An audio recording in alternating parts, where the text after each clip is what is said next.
Morning students. आज की हमारी कविता का शीर्षक है उत्साह, जिसके रचयिता हैं श्री सूर्यकांत त्रिपाठी निराला जी।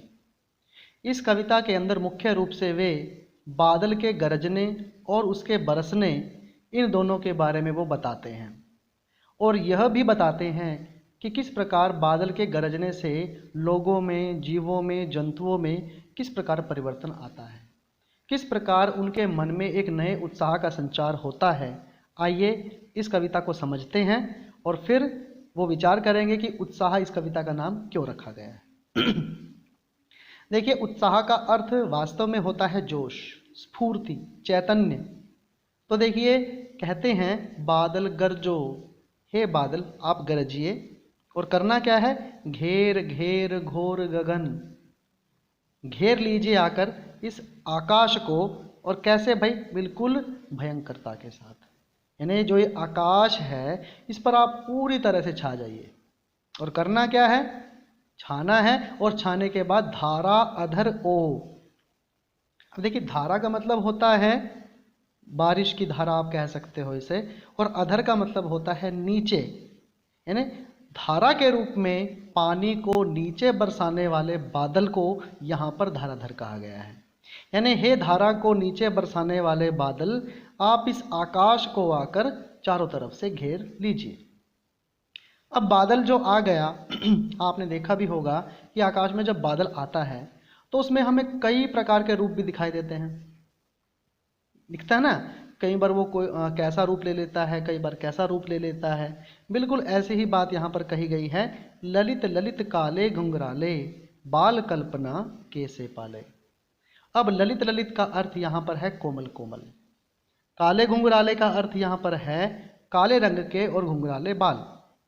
जैसे आप देखिए, छोटा बच्चा जब होता है तो उसके घुंघराले से बाल होते हैं, काले रंग के होते हैं। तो यह जो इसके अंदर बात की गई है कि बादल के अंदर भी ये रूप दिखाई देता है कि जब बादल काले काले रूप में आकाश में आकर छा जाता है तब वो बिल्कुल बच्चे के समान दिखाई देता है।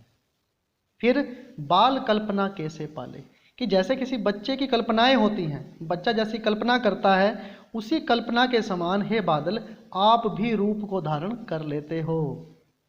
यानी उसका रूप बच्चे जैसा भी लगता है।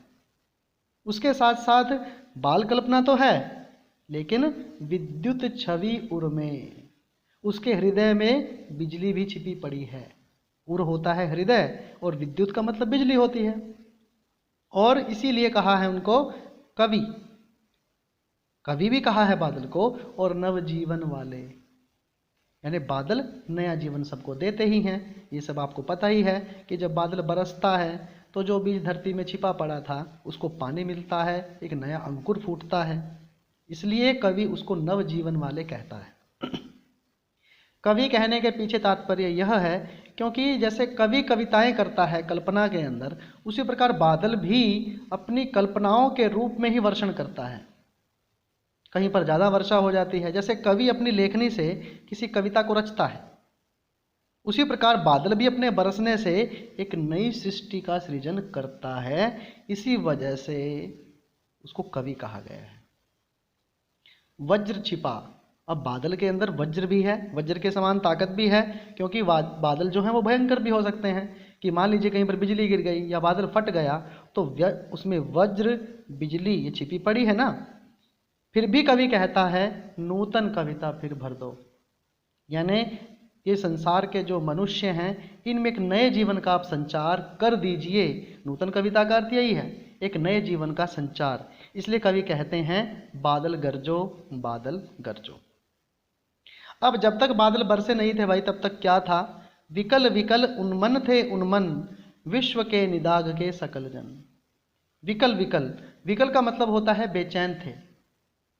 कौन थे? लोग थे ना। इस संसार के लोग बिल्कुल बेचैन थे। जब बारिश नहीं होती तो लोग कितने बेचैन हो जाते हैं, आपको पता ही है। ठीक है, उन्मन थे उन्मन, उनके मन बिल्कुल उठ गए थे, उनका मन कहीं लगता ही नहीं था। क्यों? क्योंकि गर्मी ज़्यादा थी। और विश्व के, इस संसार के निदाग, निदाग होती है गर्मी, सकल जन, यानी गर्मी के कारण संतप्त सभी लोग बिल्कुल बेचैन हो गए थे। और उस बेचैनी को देखकर आए अज्ञात दिशा से सकल के घन। यानी यहाँ पर क्या कहा है कि न जाने किस अज्ञात दिशा से हे अनंत के घन आप आ गए। अनंत होता है आकाश। न जाने किस दिशा से एकदम से आप आ गए हैं, तो आपको देखकर जो वो बेचैन लोग हैं उनका जो मन है अब शांत हो जाएगा। और फिर आपको अब आ गए हो तो करना क्या है? तप्त धरा, इस तपती हुई धरती को जल से फिर शीतल कर दो। अपनी ठंडी ठंडी फुहार को बरसाकर इस धरती को आप ठंडा कर दीजिए। बादल गरजो, हे बादल आप गरजिए, और गरजने के साथ साथ आपको बाद में बरसना भी है, क्योंकि बादलों की गरज को सुनकर ही लोगों के अंदर उत्साह का निर्माण हो जाता है। ये प्रश्न आपके पास आ सकता है कि बादल को गरजने के लिए ही क्यों कहा? क्योंकि बादल जब गरजते हैं तो लोगों के मन में एक नए संचार का निर्माण हो जाता है कि हाँ, वर्षण होने वाला है। तो वो अपनी सारी तैयारियां करने शुरू कर देते हैं।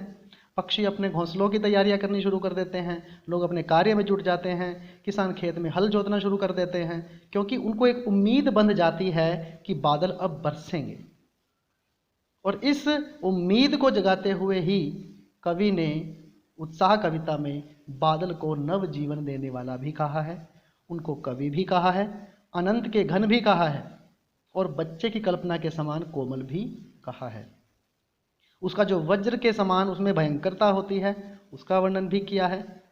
तो यहाँ पर मुख्य रूप से कवि ने लोगों के मन में बादल को देखकर होने वाला जो उत्साह है उसका वर्णन किया है। तो अब आपके सामने ये कविता की जो हिंदी है वो मैंने कर दी है, व्याख्या आपको समझा दी है।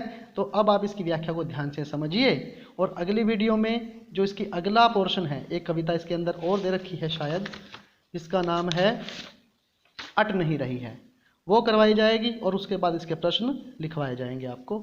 इसलिए आप इस कविता को बिल्कुल ध्यान से समझने का प्रयास कीजिए, और खुद ही इसके जो प्रश्न आपको पीछे दे रखे हैं उनके उत्तर लिखने का प्रयास कीजिए।